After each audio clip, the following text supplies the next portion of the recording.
गिरोधपुरी में जैतखानो मंदिर तोड़फोड़ के घटनाओं पर प्रशासनिक अधिकारी मना चिंता जताई कि इनकी अफवाहों पर ध्यान नहीं देना चाहिए। दोषी मनु पर कड़ा से कड़ा कार्रवाई करे जाएगी। बलौदाबाजार जिला के अंतर्गत गिरोधपुरी के धार्मिक स्थल के जैतखाम में और मंदिर में तोड़फोड़ की घटना की जानकारी मिलने के बाद प्रशासन डहार ने आज चिंता व्यक्त करेगी। इस सिलसिले में कलेक्टर के चौहान और एसपी सदानंद कुमार हा जिला कार्यालय के सभाकक्ष में शांति समिति की बैठक ली। एवं हर प्रतिनिधि से सहयोग की अपेक्षा करेगी। संगे संग तोड़फोड़ करने वाला मन की पहचान करके उमला जल्द से जल्द सजा दिवाए के बात भी करेगी। कलेक्टर हकीम की घटना अधिक संवेदनशील है कि इनमें एक न्यायिक जांच कराई जाही और जो भी व्यक्ति दोषी पाया जाही ओकर खिलाफ कड़ा से कड़ा कानूनी कार्रवाई करे जाही।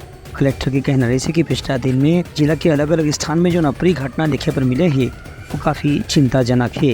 एक से गिरोधपुरी के भी संवेदनशीलता और यहाँ के धार्मिक सद्भावनाओं पर असर पड़ सकत है। एक स्थिति में अलग अलग समाज के प्रमुख पदाधिकारी मन के सहयोग की अपील करेगी। ब्यूरो रिपोर्ट उत्तलंघा न्यूज।